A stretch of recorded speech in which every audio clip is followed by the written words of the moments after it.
Hello दोस्तों, welcome to my YouTube channel. देखिए दोस्तों, ये है सिंगोनियम का प्लांट। ये प्लांट मैंने लगभग जून के एंड में लाया था। तो हाँ, 3 महीने हो चुके हैं। अभी सितंबर चल रहा है, तो 3 महीने अभी इसे हो जाएंगे। क्या हुआ कि ये जब मैं इसको रिपोर्टिंग किया ना, तो इसका वीडियो मैंने नहीं निकाला, वो ऐसे ही डायरेक्टली रिपोर्टिंग कर दिया है। मैं अभी दिखाती हूँ आप लोगों को आगे कि ये जब लाया था मैंने नर्सरी से प्लांट परचेस करके, तब ये छोटे से गमले में था। तो मैंने सोचा कि क्योंकि इसे मतलब ये जब लाया तो वो सेट हो चुका था और अच्छे से ग्रो कर रहा था, और जब वो ग्रो कर रहा था तो वो काफ़ी मतलब उसकी बहुत सारी पत्तियां निकल रही थी। ये इस हाइट में छोटा ही रहता है, सिर्फ इसका जो पत्तियां रहते हैं वो निकलती रहते हैं, तो वो काफ़ी फैल रहा था। तो मैंने सोचा कि कुछ दिन बाद इसको फिर से रिपोर्टिंग करना ही पड़ेगा, तो क्यों ना अभी मैं रिपोर्ट कर देती हूँ, क्योंकि उसकी जो रूट्स होते हैं वो काफ़ी बढ़ चुके थे। नीचे जो उसके रूट्स है वो काफ़ी फैल चुके थे इस छोटे से गमले में, तो इस वजह से मैंने इसको इस बड़े गमले में ट्रांसफ़र कर दिया था। तो देखिए, ये काफ़ी मतलब दिखने में बहुत ही ब्यूटीफुल दिख रहा है। इसकी जो पत्तियों का शेड है वो ऐसे बीच में थोड़ा सा पिंक शेड है और साइड में ग्रीन है। इसके बहुत सारे टाइप्स होते हैं, पिंक, डार्क ग्रीन, और हाइट में भी डिफरेंस था। कुछ बहुत बड़े थे और कुछ छोटे थे और कुछ मीडियम साइज़ वाले थे। बहुत सारी वैराइटीज़ थी। तो देखिए दोस्तों, ये अभी 3 महीने बाद का जो मैंने लगाया था, तो देखिए इसकी क्या हालत हो चुकी है। मुझे लगता है शायद मैंने इसकी जो सॉइल मिक्स मतलब सॉइल का जो मैंने मिक्सचर बनाया था वो ठीक से नहीं बना है।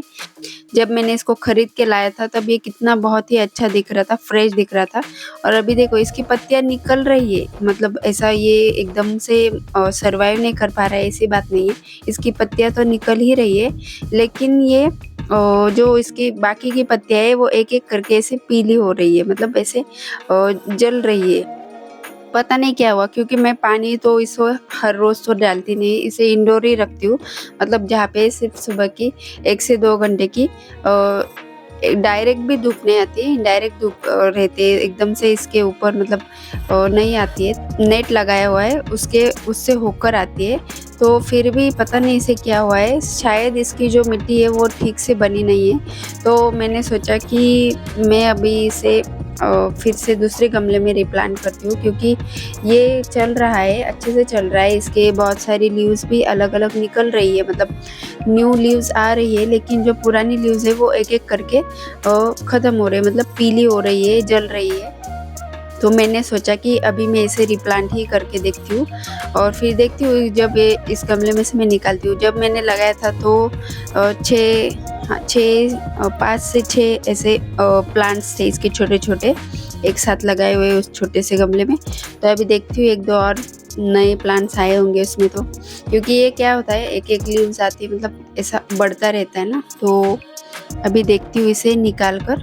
और मेरे पास ये एक पॉट था, खाली पॉट था, और एक ऐसा एक प्लास्टिक कंटेनर था घर में, जो हम कुछ मिठाई वगैरह लाते हैं ना, तो उसका ही एक प्लास्टिक कंटेनर था। तो उसमें बाकी का उसमें लगाऊंगी, मतलब इसके जो जितने भी प्लांट्स होंगे इसमें से निकाल कर, तो 2-4 इस बड़े से गमले में लगाऊंगी और बाकी के 1-2 इस छोटे वाले गमले में लगा दूंगी। देखिए, ये एक इंडोर प्लांट है, इसे ज़्यादा धूप की ज़रूरत नहीं होती है। सुबह के 1-2 घंटे की भी धूप मिल जाती है, या फिर इनडायरेक्ट ब्राइट सनलाइट में भी आप रखते हो तो भी चल जाता है। और पानी का बोले तो हफ्ते में 1 बार पानी डाला तो भी चल जाएगा। आपके यहाँ पे टेम्परेचर कैसा रहता है उस हिसाब से पानी डालना है। अगर आपके यहाँ पे ह्यूमिडिटी रहती है तो इससे ज़्यादा पानी की ज़रूरत ही नहीं होती, क्योंकि ये ज़्यादा पानी डालने की वजह से इसकी जो रूट्स है वो ख़राब होते हैं, या फिर इसकी पत्तियाँ पीले पड़ने लगती है। इंडोर प्लांट्स का यही होता है, और इंडोर प्लांट्स को जैसे कि ज़्यादा पानी की ज़रूरत नहीं होती, हफ्ते में 1 बार भी पानी देते हैं तो भी चल जाता है। तो अभी मैं इन दोनों गमलों में इस प्लांट को शिफ्ट कर देती हूँ। और इसका सॉइल मिक्स जो मैंने बनाया है, ये देखिए, ये सॉइल मिक्स मैंने बनाया है। ये गार्डनिंग सॉइल है, और इस गार्डनिंग सॉइल में मैंने 10% वर्मी कंपोस्ट लिया है, और इस गार्डनिंग सॉइल का आधा % मैंने कोकोपीट लिया है। अब ये सब मिक्स करके मैं इस गमले में डाल देती हूँ। ये जो गार्डनिंग सॉइल है वो मैं पहले से ही थोड़ा बना के रखती हूँ, क्योंकि ऐसे प्लांट्स फिर कभी इस प्लांट को इस गमले में शिफ्ट करना है ऐसा हो जाता है। तो इस वजह से मैं पहले ही ये गार्डनिंग सॉइल मेरे पास बनाई हुई है, एक बड़े से थैली में मैंने बना कर रखी हुई है। जब भी मुझे ज़रूरत पड़ती है मैं उसमें से ही निकाल लेती हूँ। अभी देखिए अब जो इस प्लांट को मैं दूसरे पॉट में शिफ्ट करने वाली हूँ, तो थोड़ा सा हल्दी पाउडर भी मिक्स कर देती हूँ, क्योंकि मेरे पास फंगीसाइड पाउडर नहीं है। तो फंगीसाइड पाउडर का ही काम ये हल्दी पाउडर कर देती है, क्योंकि फिर अगर एक बार हम लगा देते हैं तो फिर से निकालने की ज़रूरत नहीं पड़ती। ऊपर से कुछ उसे अंदर फंगस वगैरह ना लगे, उसे रूट्स को कोई नुकसान ना हो, इस वजह से पहले से ही मैं इस सॉइल मिक्स में ही हल्दी पाउडर थोड़ा सा डाल देती हूँ और अच्छे से मिक्स कर लेती हूँ। इसमें कुछ पत्थर वगैरह हो गए तो वो भी मैं बाजू को हटा देती हूँ।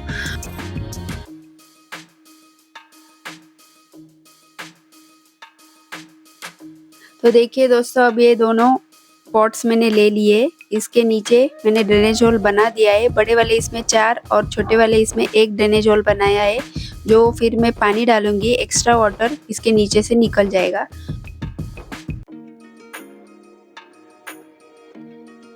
तो अभी मैं इसे निकाल लेती हूँ। ये मैंने इसको 1-2 दिन पहले ही पानी डाला हुआ है, तो इस वजह से इसकी मिट्टी गीली है, तो मुझे प्लांट निकालने में आसानी रहेगी। क्योंकि अगर एकदम ही ड्राई हो जाता तो फिर निकालने में थोड़ी सी तकलीफ होती है, क्योंकि हो सकता है वो निकालते वक्त प्लांट खराब हो जाए, टूट सकता है। तो ये मिट्टी गीली होने की वजह से ये प्लांट आसानी से निकल चुका है यहाँ पे। अभी आप देख सकते हैं मैंने थोड़ा सा इसकी मिट्टी को थोड़ा ढीला कर लिया है। फिर अभी मैं निकालती हूँ। बहुत ही आसानी से निकल गया था। आपको भी जब कभी कोई प्लांट रीप्लांट करना है, दूसरे गमले में शिफ्ट करना है, तो उसे हल्का सा 1 दिन पहले थोड़ा सा पानी डाल देना है। एकदम ज़्यादा पानी भी नहीं डालना है और ज़्यादा कम भी नहीं डालना है, थोड़ा हल्का पानी, उसकी मिट्टी थोड़ी सी गीली हो जाए, ढीली हो जाए, ऐसा कर देना है। तो उस वजह से वो प्लांट आसानी से निकल आता है। देखिए ये जो उसका मतलब वो नर्सरी वाले जब लगाते हैं ना, तो ये शायद वो क्या बोलते हैं, वो जो उसका जो प्लांट्स होते हैं वो सब एक छोटे से थैली जैसा था, लेकिन वो प्लास्टिक का नहीं था, उसमें लगाया हुआ था। तो शायद उस वजह से भी हो सकता है कि, लेकिन उससे तो कोई प्रॉब्लम नहीं होनी चाहिए थी, क्योंकि वो प्लास्टिक का नहीं था। वो क्या बोलते हैं, वो नारळ के इससे बनाते हैं ना, वो उसी का था, वो उसी में लगाया हुआ था। तो मैंने भी वैसे ही का वैसे ही इस बड़े गमले में शिफ्ट कर दिया था जब मैंने लाया था तब। तो अभी मैं उसको निकाल डालती हूँ और ये सब जो छोटे छोटे प्लांट्स है उसके वो अलग कर लेती हूँ।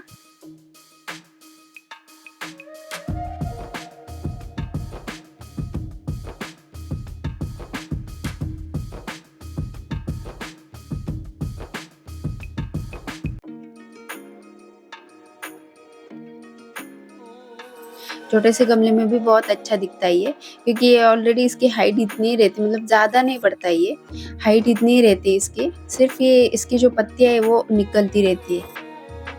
तो इस वजह से ये बहुत ही प्यारा लगता है। ये देखिए अभी एक छोटा सा है प्लास्टिक कंटेनर, तो इसमें मैं 1-2 ही प्लांट्स लगाऊंगी, क्योंकि वो 2 प्लांट्स के लिए इतना कंटेनर सफिशिएंट होगा।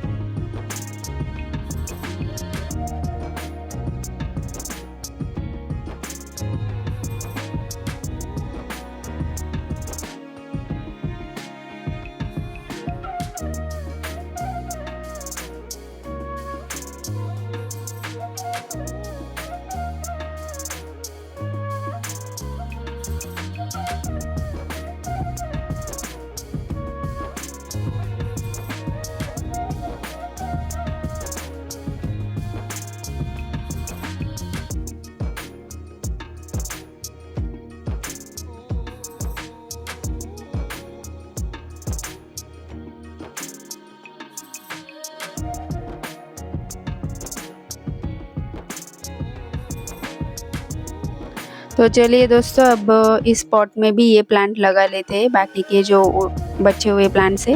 ये 5-6 प्लांट्स थे ये अभी। देखिए इस प्लांट्स में 1-2 पत्तियाँ भी ऐसी इसकी टिप्स जली हुई थी थोड़ी-सी, मतलब जल रही थी, तो इस पत्ती को हटा देते हैं। ये ऐसे पत्ती तो मैं रखती ही नहीं प्लांट्स पे। जब भी किसी प्लांट्स की टिप्स ऐसे, मतलब प्लांट्स के पत्ती की टिप्स जलने लगती है तो मैं तुरंत हटा देती हूँ, क्योंकि फिर वो प्लांट उस पत्ती पे अपना ज़्यादा फोकस लगाता है, उसको मतलब जलाने में, मतलब अच्छा करने में या जलाने में अपनी सारी एनर्जी उस पर लगाता है। तो इस वजह से मैं ऐसे ही प्लांट्स की पत्तियाँ तुरंत कट कर देती हूँ। वो पहले वाला जो गमला था उसमें भी थी एक, तो उसकी भी मैंने कट कर दी थी, आपने देखा होगा। तो अभी मैं इस प्लांट को लगा लेती हूँ, फिर से ऊपर से उसके सब बाजू से अच्छे से मिट्टी डाल के इसको तैयार करती हूँ। देखिए दोस्तों, अब ये प्लांट्स इस गमले में लगाकर रेडी हो चुके हैं। दोनों गमलों को मैंने रेडी कर दिया है। अब मैं इस गमले में पानी डालकर इसकी प्लांट्स की पत्तियों को स्प्रे करके धो लूँगी, और फिर 1 महीने बाद फिर से आप लोगों के साथ शेयर करूँगी कि ये अच्छे से सर्वाइव कर पा रहे हैं या नहीं, या फिर कोई और प्रॉब्लम हुई है। तो चलिए दोस्तों, फिर मिलते हैं नए वीडियो में नए प्लान के साथ। ये वीडियो आपको कैसा लगा और आपके पास सिंगोनियम प्लांट की कितनी वैराइटीज़ है, ये मुझे कमेंट बॉक्स में ज़रूर बताना। इस वीडियो को लाइक और शेयर करना। चैनल पे नए हैं तो चैनल को ज़रूर सब्सक्राइब करना। Thank you for watching video.